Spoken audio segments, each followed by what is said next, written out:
Hey Toby, what do you want to do today? Exactly the same as every day, Bibi. We will conquer the world. But we already did that yesterday, didn't we? Really? Then, well, what about talking about creativity? Cars can't fly? We show you that with creativity, everything is possible and that this wonderful ability is in every single one of us. Listen now and learn more about your personal creative ability and its importance for you, for organizations, and for society. Welcome to our podcast, Talking Creativity, where, surprise, creativity takes center stage. Today, we are thrilled to have John Kounios, a true expert in understanding how our brains work. John's joining us from the States. He's joining us virtually right now. More precisely, he told us it's outside of Philadelphia, and he'd been curious since he was a kid already, leading him to study psychology and music. He earned his PhD in psychology from the University of Michigan, focusing on understanding cognition and brain function. What really gets John excited is those aha moments we all experience. I think we all know them, right? At least I definitely know them. And these are those light bulb moments of sudden insight. We all know those sudden flash of brilliance during a crossword puzzle or a complex problem. His book, The Eureka Factor, Aha Moments, Creative Insights, and the Brain breaks down these moments, showing that they often happen without us even realizing it. And guess what? Positive emotions can make these moments even more likely. That's great to hear. From how our mood affects our insights to the role of expertise in creativity, John's discoveries are changing the way we think about thinking. He's the mastermind behind our aha moments, showing us that creativity knows no boundaries. And I think Toby and me, we love that. John's work isn't just for scientists. It's been featured from the New York Times to the Museum of Science and Industry in Chicago. Wow. He's showing us that creativity isn't just for artists, it's for all of us.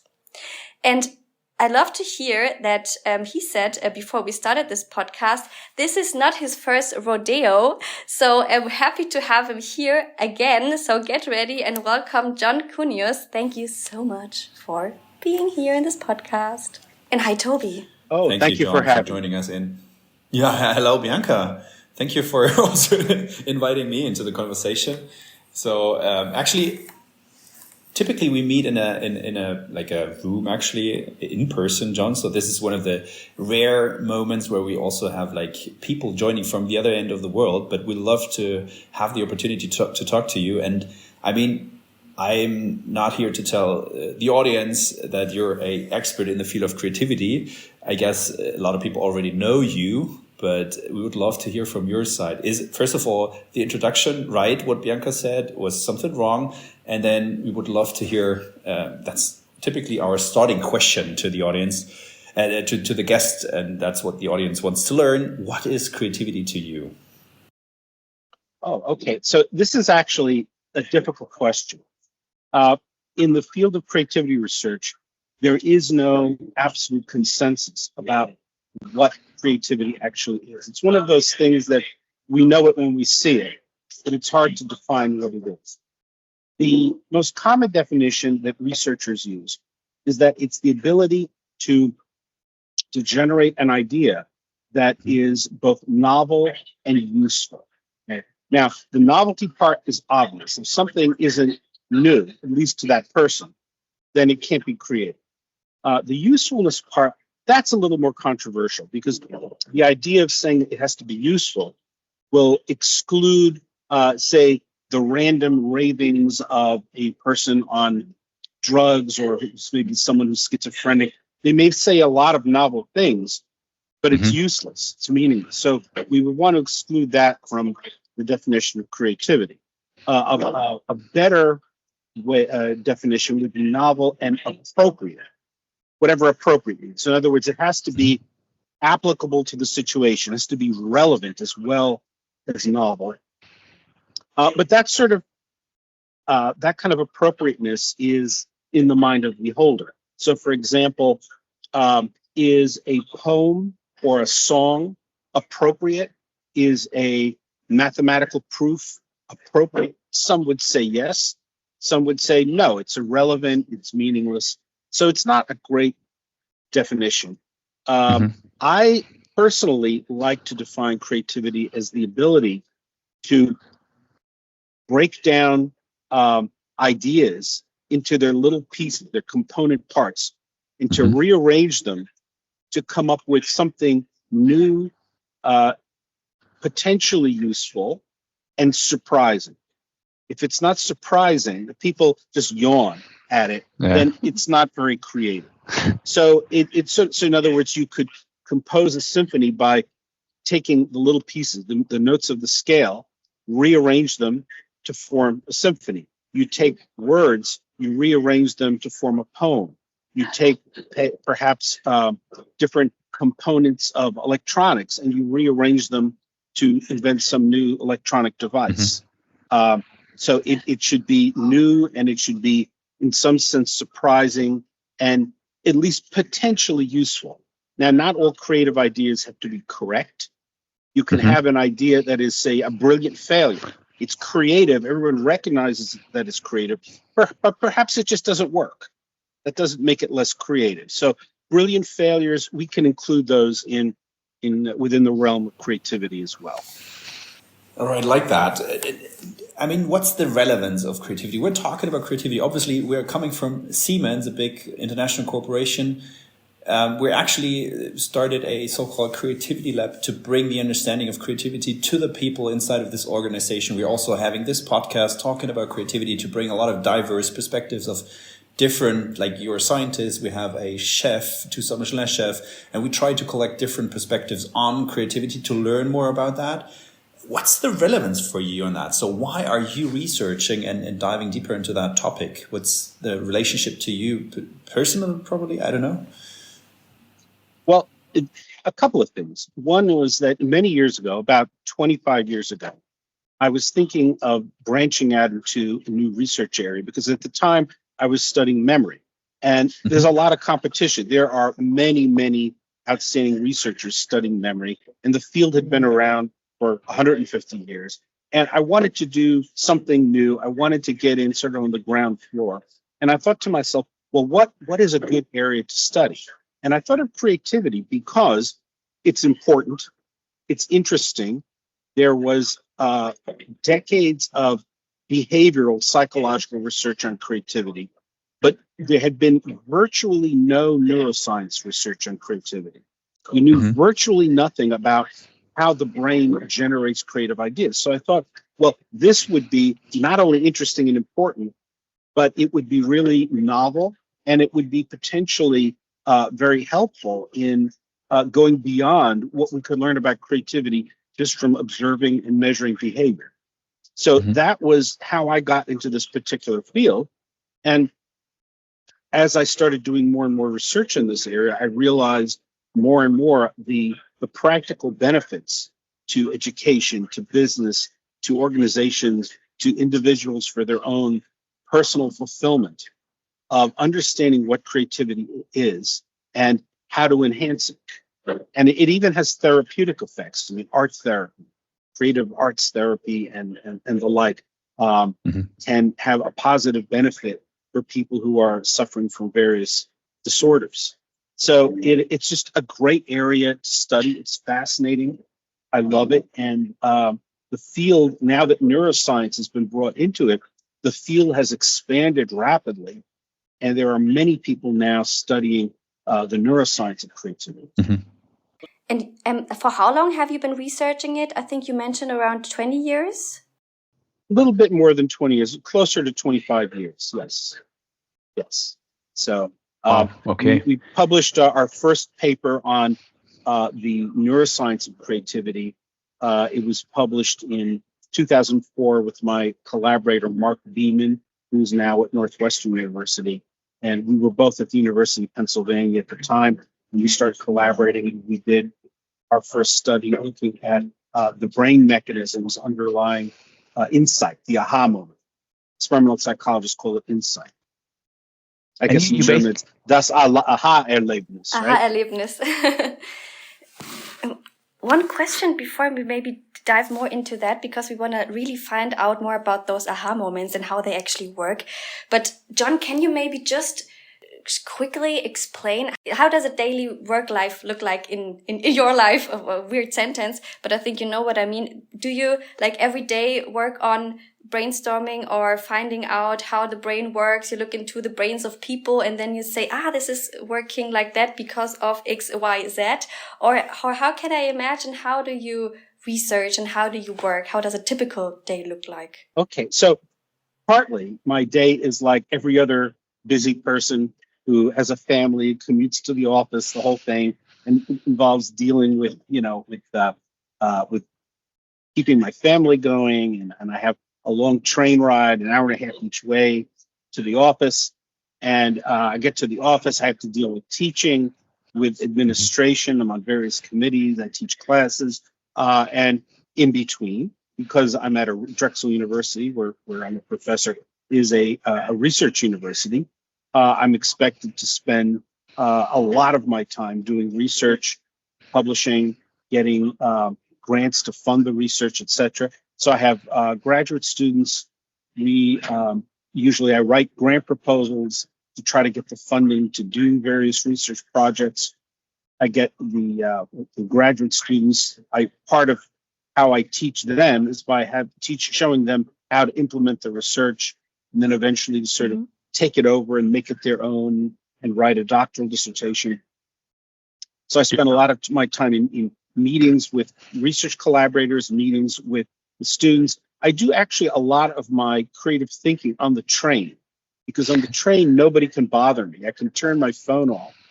No one's going to knock at the door. You have your personal insight moments in the train. So aha moments inside. Okay. Yes. Okay. And a lot of them I also have but sometimes I get awakened in the middle of the night by ideas, or I have ideas while I'm lying in bed in the morning before I'm fully awake and before I get up. But during the day, I'm so busy that I don't have a lot of time to just sit and relax. And I can imagine that. But do you have your very personal own MRI machine to scan the brains of people you're investigating? Or how do I imagine that? Because this is how I imagine. EEG machine, EEG, electroencephalogram. Okay. So I use EEG. Sometimes I collaborate with people who have use fMRI scanners. No one has a private fMRI scanner. They're too expensive. So they're usually in hospitals or they're in universities and shared by many researchers. You have a very specific example, pretty concrete for the audience to understand. So if you have your own EEG machine or scanner, or however you're going to call that in English, so you have individuals, people joining you, they get a task from you. What's the task all about? And then you scan the brain basically, or the EEG machine, you kind of try to get those lines. That's what I have in my mind, those lines out of the machine. So just one very specific example probably that we can imagine how that might look like. Sure. So when we were doing our first neuroimaging study of the aha moment, we confronted a problem. And the problem, which goes back to actually the beginnings of research on insight, took place in Germany around the time of World War I by a group of experimental psychologists called the Gestalt psychologists. And they noticed there were many phenomena in visual perception where you could look at a figure that's ambiguous or a visual illusion, and then all of a sudden you see it in a different way. It snaps into a particular interpretation. And they thought that this was a good example of how people tend to solve problems, that they might be working on a complex like a pattern problem. recognition thing? Is that okay? Yes. Okay. And then they made the very creative leap to applying that idea to problem solving. And they realized that often we work on a complex problem, we're stuck, we don't know what to do. And then, you realize you were looking at the problem in the wrong way. And that if you look at it in just a slightly different way, with a slightly different interpretation, the answer becomes simple. And that was the beginnings of research on insight. Those I don't know, probably you know this picture with a rabbit and a duck. I don't know. It depends on like the same picture, and you can either see a rabbit or a duck. That's what you're referring to, I guess, right? Yeah. Okay. That's one example, right? And you can snap from one interpretation to the other, by shifting attention.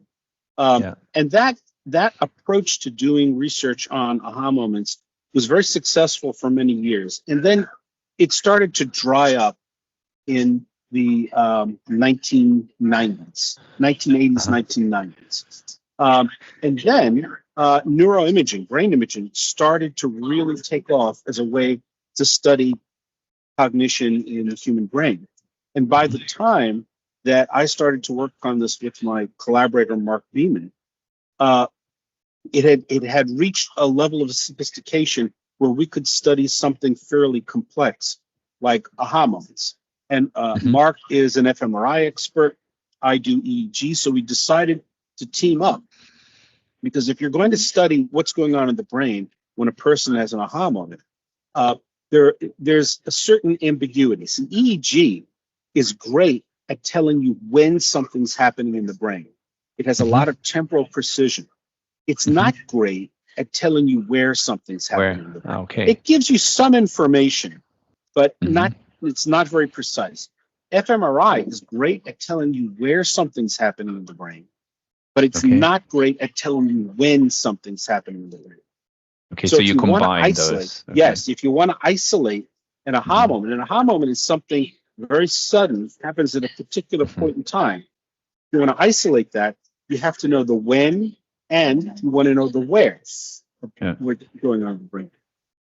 So the other problem is that to do any kind of brain imaging, you need lots and lots of examples of a solution, person having an aha moment.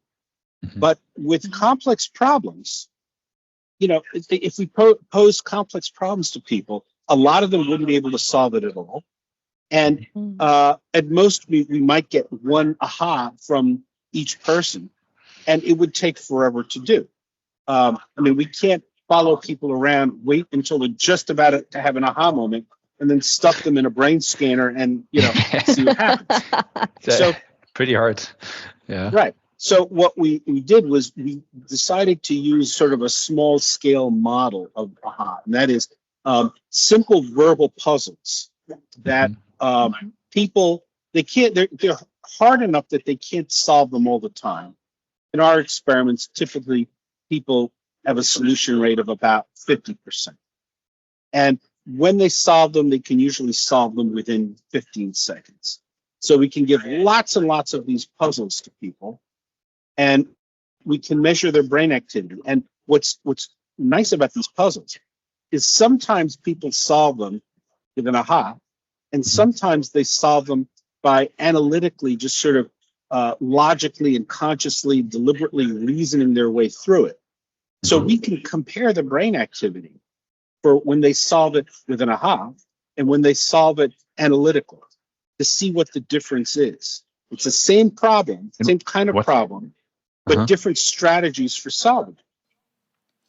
And you really see something in the brain activity. You see the difference there, right? Oh, yes. Quite striking. The most striking thing is that right at the moment where they have that aha moment, there's a burst of activity in the right temporal lobe of the brain, just above the right ear. You don't find that when they solve the problem analytically. You only find it when they solve it with a flash of insight. And this established that insight, aha moments really are different from analytical solving. That's what happens in the brain at the moment this idea pops into awareness. And now, fast forward, we're now coming from a corporation like Siemens or any other out there, and we are really depending on the creativity of our people for our future as a corporation. We need to reinvent everything we do, new products, innovation, all that stuff. And now we would like to harness the creativity of our people, support the individuals to get the best possible ideas out. So what's the better path, the analytical path or the insight, the aha moment pathway of solving a problem? Or what can you tell us to say, okay, is it something that we can are we anyway able to force people to get more aha moments or those moments of insights? Is that even good? Is that bad? Or like, what would be your, let's say, fast forward takeaway of? Okay. Yeah. All right. So that's a lot of questions there. Let me try to, I hope I can hold them all in my short-term memory. We'll go through them one at a time. All right. So first of all, there are certain types of problems that can be solved either way, with an aha moment or analytically. But there are many types of problems that cannot be solved either way. So, for example, if I give you a column of numbers to add up, you're not going to sit there and wait for an aha moment because you're just not going to get the answer that way, right? So you use the method you learned in elementary school, you add up the numbers, analytically, you get the solution. There are other types of problems that you cannot solve analytically. You might use some analytical reasoning, but so for example, there's a novelist, 20th century novelist, Somerset Maugham, who once said, I love this quote, there are 3 rules for writing a novel. Unfortunately, no one knows what they are. So a complex task that has a fuzzy goal, that is unclear, you're not sure what information is part of it, you're not sure what the end product will look like. That usually requires one or more aha moments because there is no analytical, rational, step-by-step way to get to that, good novel. So insights are good for so-called outside-the-box thinking. They're good for they will tend to give you more surprising sorts of results.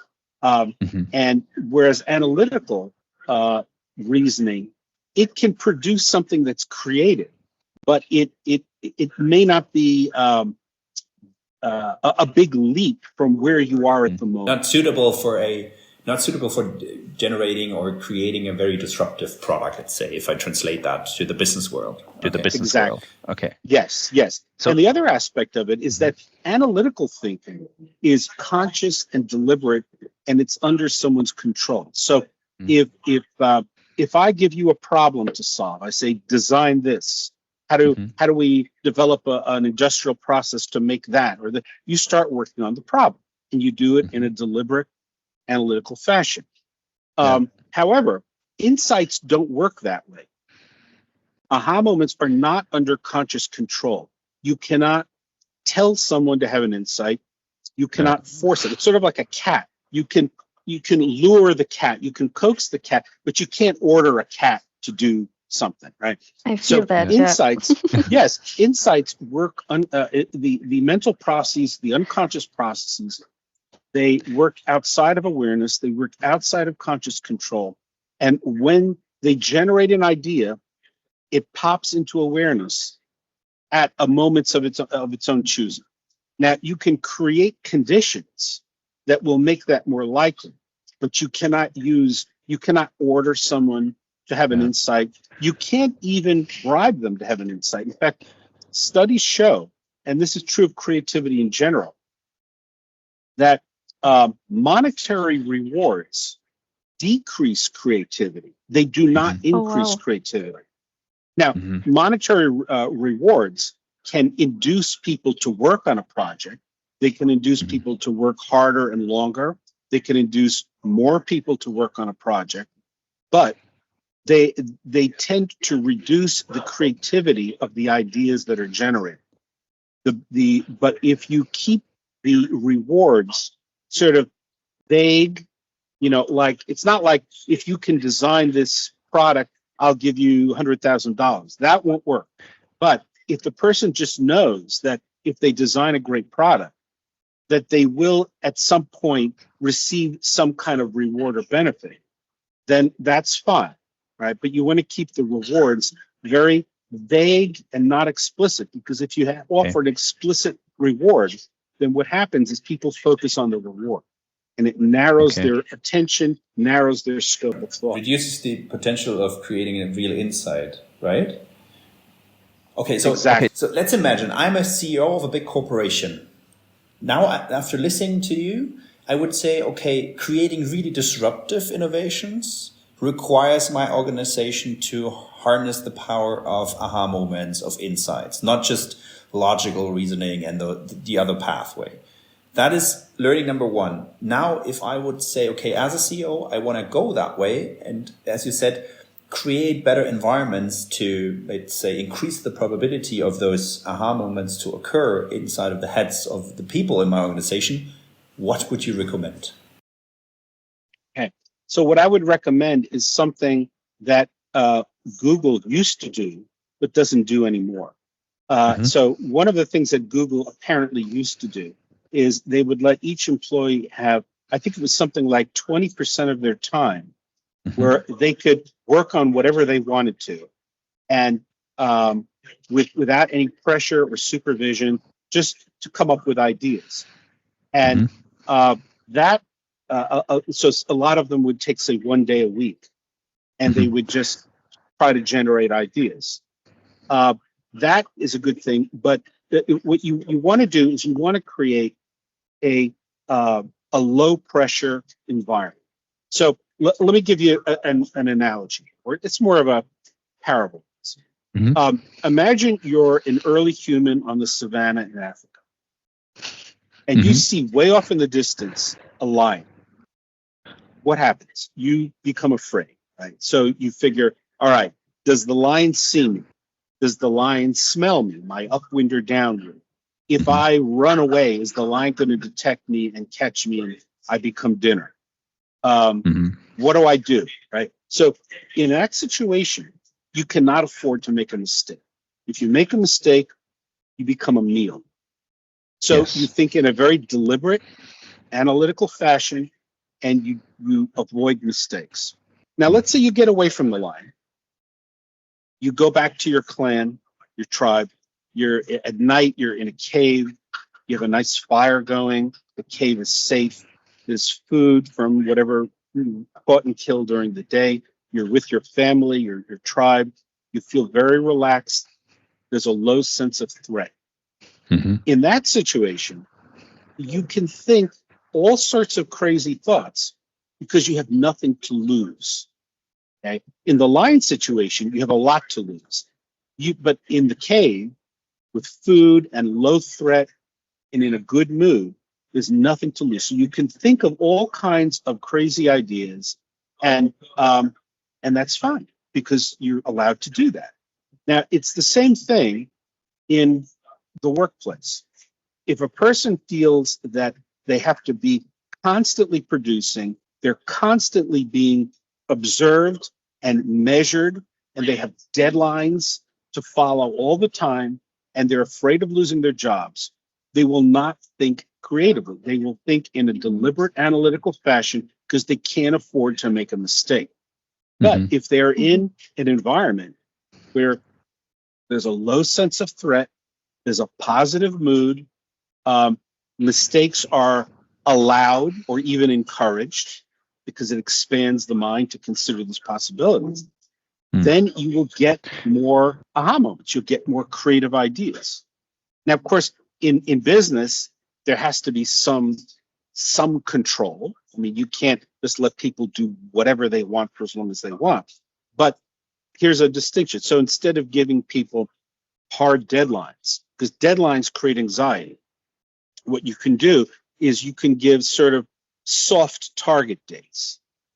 Try to have something by the middle of the month, or something like that. Soft target dates don't create as much anxiety as you better have that designed to me by, April 30th, or you're out of here.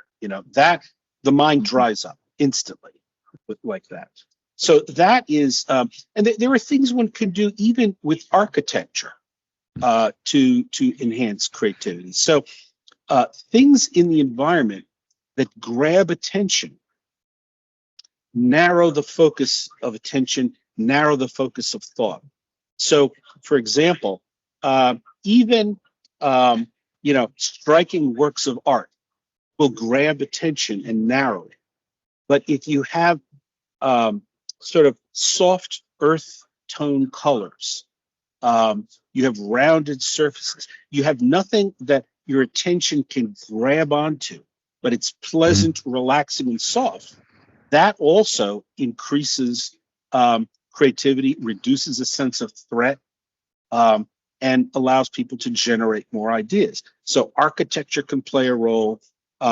Social relationships can play a role. If you have a social environment where people feel supported rather than in competition with each other, competition is okay as long as it doesn't lead to a sense of threat. I mean, you can have a productive competition, like, for example, John Lennon and Paul McCartney. They were competitive, but not in. They knew that they were not. Neither one's going to get kicked out of the Beatles, right? I mean, they had their positions were safe, but they had a friendly competition, and they did a lot of their best work while they were together in the Beatles. So friendly competition can be helpful too. So those are some of the key ingredients. You want people's minds to expand and not contract and become narrow and focused, deliberate, and always thinking about avoiding mistakes. Because a lot of things that look like mistakes or look stupid in the beginning actually can be potentially great ideas. One question to that, because these are more kind of external factors, I'd say, that would influence like personal creativity of a person or creating those aha moments. Do you have maybe some thoughts on what can an individual person do to maybe trick or train, or however you want to call it, the brain to create more of those aha moments, or like intrinsic values? There are two things that have a powerful impact on creativity. One is, as I've mentioned, a person's mood. So even if your business environment can't be changed, if you do things to improve your own mood, it could be as simple as take a walk in the park, do things you enjoy, hang around people you enjoy. Anything that will lift or elevate your mood so that you feel less threat will increase creativity. But perhaps the number one thing is sleep, because sleep has multiple benefits to creativity. One is that during sleep, you tend to forget wrong or bad ideas that you're stuck on. So often we have trouble solving a problem because we're fixating on a potential solution that's actually not going to work, and we get stuck on it. But if you sleep, that helps your mind let go of that. Sleep also brings to the surface what we call remote associations, hidden details in memories that once they come out, you can say, oh, yes, you can see it in a different way. You can see your environment or a problem or a goal in a different way that allows a creative solution. And furthermore, if you get lots of sleep, you just feel good. You feel in a positive mood. When you don't get enough sleep, you feel cranky and anxious, and that hurts creativity also. So sleep is like a superpower for charging up creativity. And what I like to tell people is that sleep is not rest. Sleep is mental work. While you're sleeping, your mind is working on the problems that you're trying to solve. And, there is no shame in sleeping, because sleeping is productive in any situation where creativity is desired. Would you recommend to the CEO that he introduces, let's say, something, the afternoon hours sleeping rooms, for everybody? So between 3 and 4 p.m. in the afternoon, he invites all the people in his organization to have an hour of sleep. Would that be something you would recommend? Yeah, it doesn't even, I would say not an hour, because I would say 30 to 40 minutes maximum. Okay. 20 to 40 minutes is good. And the reason is that once you reach about 45 minutes of sleep, then you go into a deep phase of sleep that's hard to come out of. A sleep cycle is 90 minutes. Once you reach 45 minutes of sleep, you have to go the full 90 minutes, or you're going to feel groggy and you might feel worse than you did beforehand. Right. But 20 to 30 minutes, I'll give you a little example. I remember when we were writing our book, we had finished the manuscript, but our editor, didn't like any of the titles we came up with. He rejected them one after another. And I was getting anxious because I thought, we're approaching publication date. What do? We need a title. So my wife said, I'm going to use the advice in the book, and I'm going to sleep, and I'm going to come up with a title. So I said, sure, go ahead. So I went up to the bedroom. She fell asleep on the couch. And then at 1:00 in the morning, she shook me, woke me up, and she says, I have the title. I got it in my sleep. It's the Eureka Factor. Wow. And I said, yeah, okay, fine. We'll talk in the morning, whatever. So I went back to sleep. That was the only title that our editor liked. And so she slept for like 30 minutes or something? Like 30, 35 minutes? It was probably about an hour. It was probably about an hour.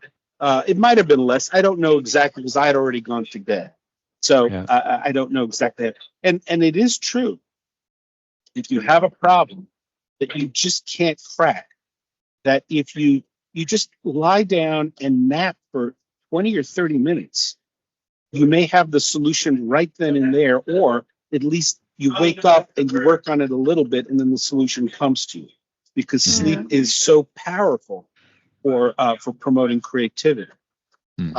So those are all things that are, in fact, I think in some companies, I believe, they have rooms with cots, or people in the offices have couches they can lie down and sleep. You just have to create a culture where it's okay to take a nap. Now, of course, you don't want that to devolve into a situation where people are partying all night and then they come into the office and they sleep it off during the day. Exactly. So this is coming from a business perspective. I would challenge that and say, okay, the challenge here I see is to balance like focused work, but also relaxing phases to kind of increase mood and stuff like that. But then, I mean, in a very critical perspective, I would say, I mean, I fear that people are procrastinating too much and the tendencies towards like rest, but is there really the impact for the organization, the value of it? What's your take on that? On the fear of, let's say, a business leader that listens to what you were saying, but then is afraid of like going too much towards we all chill through procrastinate and relax during the day. Well, I'd say there are two types of procrastination. There's involuntary procrastination and there's voluntary procrastination.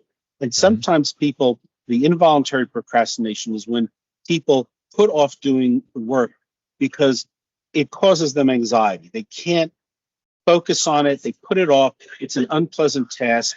And they put it off and put it off and put it off to the last minute or beyond the deadline. And that's bad. But there's also voluntary procrastination. If you, like my graduate advisor used to say when working on a paper or grant proposal, he said, always wait. Always wait. It will just end up better and better the longer you wait. And it's true. The longer you take on it, the better the end product will be, as long as you're either actually working on it or at least letting it incubate in the mind. And now, most people have had this phenomenon. Anyone who's worked on a deadline has had this phenomenon where they complete the work by the deadline, they turn it in, they relax, then that night they're lying in bed and, I could have done it better. I had this. Yes. And sometimes you can get the thing back and fix it and make it better. Sometimes you can't and you're stuck with it. But an interesting part of that is that happens. It's not just that you've turned it in. It's that after you've turned it in, you relax. You're all right. I met the deadline. I can relax. And that's when the aha moment comes. So if you, oh my God. I have an aha moment now. Okay, there you go. Because of your explanation. There you go. So if you can let people, again, instead of having hard deadlines, make it soft deadlines. Or what you can do is you have a deadline for a project, but that's just the first deadline. It's the deadline to get something submitted. But then there's the understanding that there'll be another week or another day or something like that to improve on it. And then you have to submit a revision, like say a week later. And that's inevitably going to be much better. because the person has sort of, they've submitted the thing, they've cleared their mind, they've relaxed, and then more ideas will come to them. So again, deadlines have to be made in a way that they're not life-threatening or job-threatening, and that there's some flexibility to allow for that aha moment that may come 10 minutes after the thing was submitted. So that's always going to be better. I love it. That's mind-blowing. I love what you're saying, John. It's really Really? great. What comes to my mind, I mean, you're a super experienced researcher, especially in the field of creativity. And I think you talk the last couple of years, centuries, to a lot of people, also business leaders, I guess. I mean, if you reflect on what you know about creativity, if you reflect on what you know out of the business world, out of where people try to be creative, let's say, how important is it today to probably also, given the fact that AI and Gen AI, all that things are coming into play, how important is it to actually bring that knowledge, what you just share with us, to corporations? And how important is it for probably also companies like Siemens or others out there to really invest into the human ability of creativity for the people or for the organization? I think it's important. I'll give you an example. I think that there are a lot of people who are CEOs of high technology companies who are very successful, but they don't understand why they were successful, and they have some incorrect ideas about how to make themselves, or why they were successful, and how they can make other people successful. So, for example, I think this was 2017. Mark Zuckerberg gave a commencement address at Harvard University, and he said a lot of good things in that commencement address. He talked about how Facebook or the internet in general can be used to bring people together, to form groups, to accomplish great things for society. And he said a lot of good things, but he said one thing that my instantly caught my ear, and I realized was wrong. And he said the idea of the aha moment of a single person sitting there getting a great idea is wrong. He called it the big lie. And he said he was also referring to the movie The Social Network. He said people don't jump up and write equations on glass with a marker.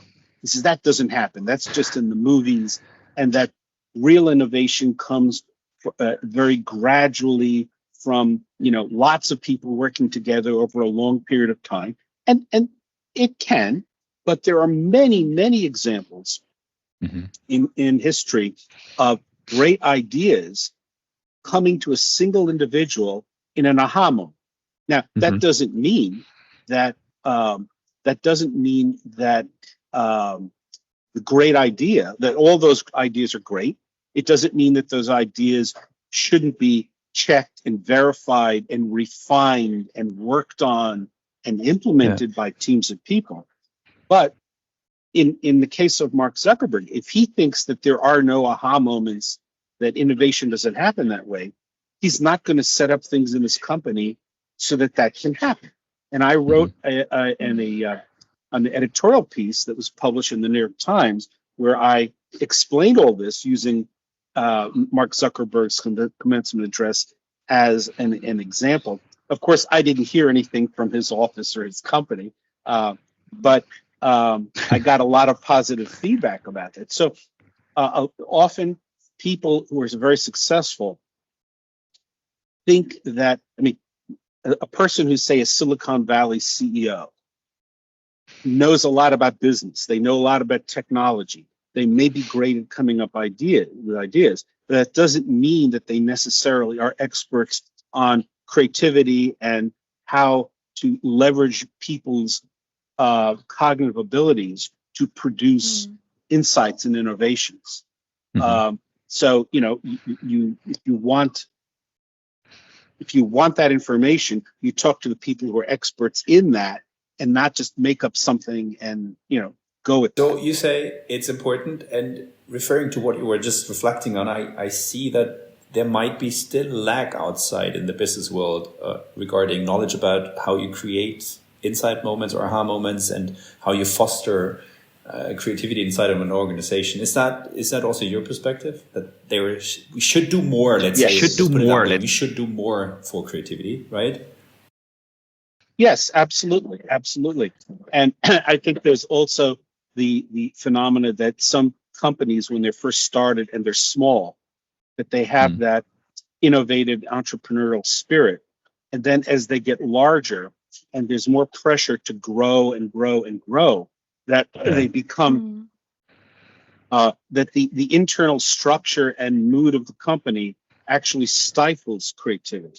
And in fact, I should mention there's a professor at MIT's Sloan School of Business, Eric von Hippel, who would be a really good podcast interview for you to have. He talks about his research shows that a lot of great innovations don't come from large companies. They come from individuals working on a hobby or a project to solve some problem that they have, and they share it.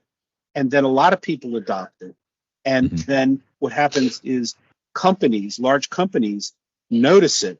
They pick up on that technology and they refine it, and then they sell it. So a lot of that innovation is from users, and not all of it comes from large corporations. And it's a real challenge for large corporations to find ways to become innovative. So one great example is the Lockheed Aircraft Corporation back in the 1950s, when they had to design a spy plane, which become the SR-71 Blackbird. It's to this day the fastest airplane ever. It was so fast that it couldn't be shot down by any missiles because it flew faster than the missiles. So to develop this airplane, Lockheed started up a group. They called it the Skunk Works. And it was this isolated group that were under no external pressure from the company. It was just a bunch of really smart people given a general goal, and they could just develop ideas. And they developed this airplane that is to this day so advanced that no other company, no other country has developed a plane that can fly this fast, this high, for this long. And having these isolated groups within a company that are insulated from external pressures can be another way that a large company can develop innovations. I like that. If I'm still now the CEO, I would also have another question. I'm sorry, I'm trying to bring that perspective in all the time, because I think a lot of business people are listening to our podcast and they would love to learn more into that from that perspective. So as a CEO, I would ask you now, looking into what you shared right now with us regarding creativity and how we can foster that, would you say it's important to start with a better understanding of creativity on the top management level, so that, let's say, the CEO needs to understand creativity first, and then from there we should go down into the organization? Or should we start with like the bottom teams and those who are really working on the innovation topics? Should we start with those people first and bring the knowledge and understanding of creativity in there first? Or what's your take on what should be what's a nice, let's say, starting point to get that topic of creativity going inside of an organization? I would say it's both, because each individual employee, I mean, not all jobs require a lot of creativity, right? So you don't necessarily want a person whose job is to add up numbers to do it creatively. You just want them to do it correctly, right? So we're talking about jobs that do require some creativity or innovation. It certainly can help to educate them how to get the most from their own brains, their own creativity. But it's the management who can create the overall situation that can make it easier or harder for people to have these disruptive aha moments. So you need to have both.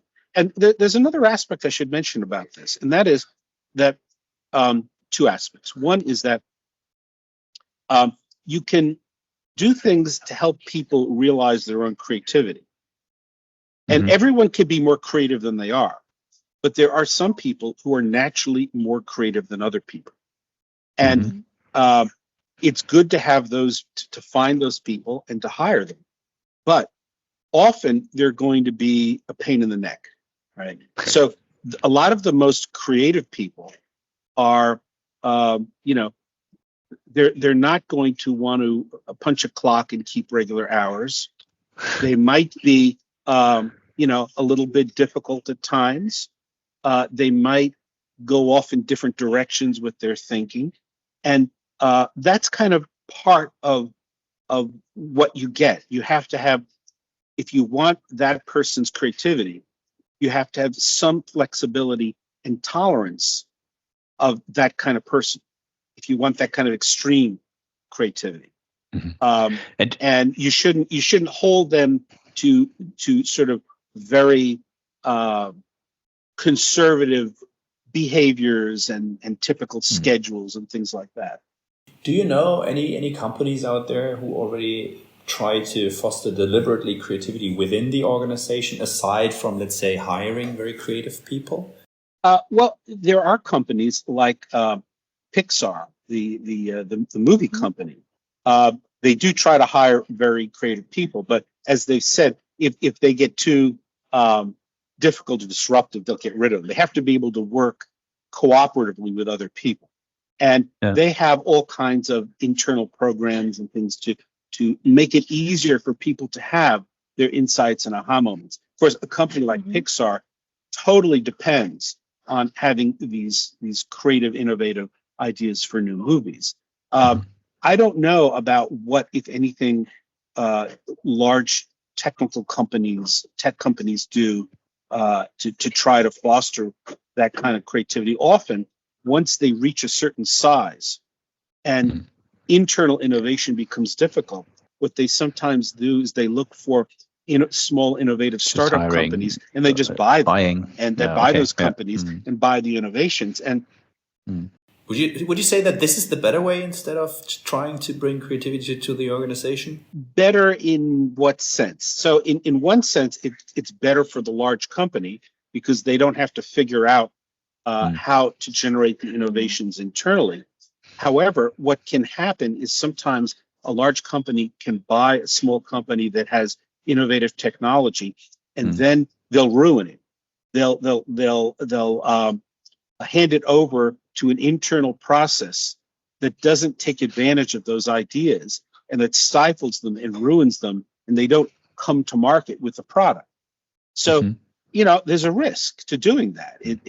To that approach, and you have to be very careful if you're going to buy the small company that you want to preserve the spirit that brought that innovation into reality and not smother it. So obviously creativity is a pretty complex topic and a pretty challenging thing, I guess. We all need to know more, learn more, foster more. That's at least what I take out of the conversation with you.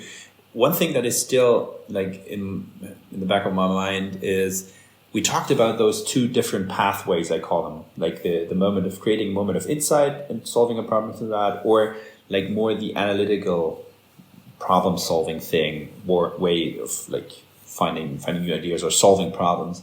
Do you see that people have a natural tendency of like going either or one of those ways, like more, I don't know, more in a natural way or more preferable? Like I'm Toby, I prefer this way more, and Bianca prefers the other way more, just out of a natural tendency. Does that make sense? Or yes, absolutely. In one study we published in 2018, we recorded the EEGs, resting state brain activity. So it's brain activity when you have no test to perform. You're sitting there, relaxing, thinking whatever you want to think. And then weeks later, we gave people puzzles to solve. And we looked at, which people solved more of these puzzles with an aha moment and which people solved more of the puzzles analytically. Mhm. Then we went back to the EEGs that were recorded 7 weeks earlier, and we compared the resting state EEGs of people, of the analytical and insightful thinkers, and we found tremendous differences. People who were the analytical thinkers, in their resting state, had more frontal lobe activity. The frontal lobe of the brain is the center of cognitive control. It organizes thought, it focuses thought, it maintains goals, it formulates strategies. The people who had more aha moments to solve the problems, they had more activity in the back of the brain.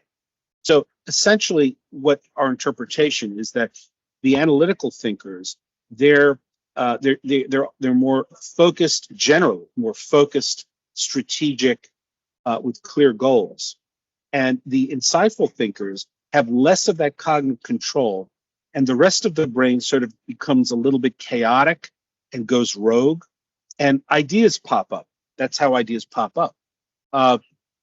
So there is absolutely a difference in cognitive style. Some people naturally have a tendency towards thinking analytically. Some people have a natural tendency to think in insights, but most people can do both. It's just which they have a Matter of tendency. training. Right. Not training. It's a matter of it may be genetics. We don't know. Okay. It may be something in a person's personal history that wired their brains in a particular way. We don't know. It may be their predominant mood. Maybe the people who are more anxious are more analytical. We don't know. I think that's also one relationship. I guess I read somewhere that negative mood is more favoring the analytical problem solving, and positive mood more the aha moment solving pathway, right? Yes. Okay. Now, we're not talking about extremes, because if we're talking about extreme anxiety, then a person is going to be dysfunctional. If we're talking about extreme euphoria, they won't be very productive. So we're talking about within sort of a normal range. I just wanted to know if, out of your research experience, have you ever also experienced someone who doesn't have any kind of aha moments at all? Because we have either or. Is it like you just experience a person just cannot have those moments somehow? We, out of the hundreds, perhaps 1,000 or more subjects we've tested, we have encountered perhaps 2 people who, when we explain about these aha moments, they have no idea what we're talking about. Now, we don't know whether it's because they can't have aha moments or because they don't recognize their own aha moments when they have them. And let me give you an example of what I could be going on. So we found in our research that there is a large percentage of people who, when they have an aha moment, it triggers the reward system of the brain. Now, the reward system of the brain also responds to delicious foods, addictive drugs, sexual stimulation, any kind of pleasure. So a lot of people, when they have an aha moment, it's having a burst of pleasure in the brain. And that makes aha moments very notable. People remember them. They get a thrill from it. It's sort of an expansion of consciousness. But other people have aha moments. They get these ideas, but it does not trigger this burst of pleasure in the brain. Interesting. And I think, and this is speculation, that those people have aha moments, but they just don't notice them. They don't think that it's anything special because it's not. They don't feel it accompanied somehow, right? they don't get a burst of pleasure. They don't get this expansion of consciousness. Like, oh yeah, I had that idea. That's all. Crazy.